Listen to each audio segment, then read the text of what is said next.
Hello everyone, আসসালামু আলাইকুম। কেমন আছেন সবাই? আশা করি সবাই ভালো আছেন। আমরাও আলহামদুলিল্লাহ ভালো আছি। আজকে সকাল সকাল ঘুম থেকে উঠেই দেখি এখানে আমার হাজবেন্ড ৩টা কবুতরের বাচ্চা সুন্দরভাবে পরিষ্কার করে নিয়েছে। এবার এটাকে পিস পিস করে কেটে নিবে। আসলে কবুতরের বাচ্চাটা কিন্তু অনেক নরম হয়, যার কারণে ধরলে কেমন জানি লাগে, তাই আমি এটা কাটি না। আর আমি কি কাটবো? আমি কাটতে চাইলেও আমার হাজবেন্ড আমাকে কাটতে দেয় না। তার কাছে এই কাটাকাটি ভালো লাগে, যার কারণে আমি আর জোরও করি না। তো যাই হোক, কবুতরের গোশটা কেটে এরপর আমার শাশুড়ির কাছে দিয়েছে। তো সে এটাকে ভালোভাবে পরিষ্কার করে নিয়েছে, আর আমি ওদিকে আলু কেটে দিয়েছি আর বাকি সব মশলাগুলো পাটায় বেটে দিয়েছি। এবার আমার শাশুড়ি এগুলোকে রান্না করবে। তো সব মশলা ভালোভাবে কষিয়ে এরপর এর ভিতরে এই যে কবুতরের মাংসটা দিয়ে দিতেছে।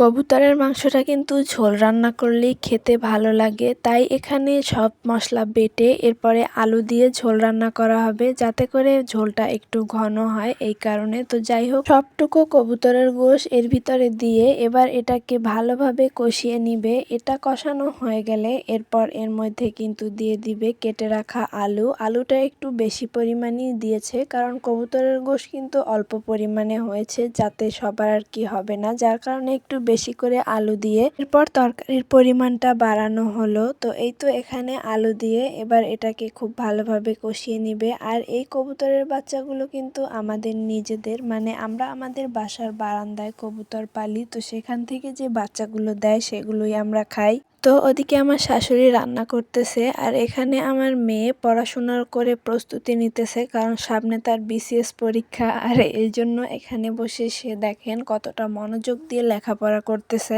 তার আবার একটা সমস্যা আছে, লিখবে সে আর খাতার উপরে হাত রাখতে হবে আমার, নয়তো লেখা তার সুন্দর হয় না। এদিকে সে তো আমাকে নিয়ে লিখতেছে আর তার বাবাকেও ডাকতেছে যে তুমিও আসো, একসাথে সবাই মিলে পড়ালেখা করি, তাহলে পরীক্ষা দিতে সহজ হবে। কথায় আছে সবাই মিলে কাজ করলে ওই কাজটা কিন্তু সহজ হয়। যাই হোক, মজা করতেছিলাম। আর এই তো এখানে যে কবুতরের ঝোল রান্না করা কিন্তু হয়ে গেছে। এবার এর উপরে একটু ভাজা জিরার গুঁড়া দিয়ে দিলাম। কবুতরের গোশ খেতে কারা কারা পছন্দ করেন অবশ্যই কিন্তু কমেন্ট করে জানাবেন, আর যারা পছন্দ করেন না তারাও কিন্তু কমেন্ট করে জানাবেন। তো এই তো রান্নাবান্না শেষ করে এবার আমি খেতে বসে গেলাম। সকালবেলার ডাল ভর্তা ছিল, সেটা দিয়েই আগে খেয়ে নিলাম। আর এই ডাল ভর্তাটা কিন্তু অনেক বেশি মজা ছিল। এরপরে এই যে এখানে কবুতরের গোশটাও নিয়ে নিছি। আমার কাছে কবুতরের গোশ অত বেশি একটা ভালো লাগে না, তবে এর ঝোল আর আলুটা কিন্তু খেতে অনেক বেশি ভালো লাগে, তাই আমি ঝোল আর আলুই বেশি পরিমাণে নিয়েছি। গোশ কিন্তু আমি মনে হয় 1 পিস খেয়েছিলাম। তো যাই হোক, আজকের ভিডিওটা এই পর্যন্তই। সবাই ভালো থাকবেন, সুস্থ থাকবেন। আল্লাহ হাফেজ।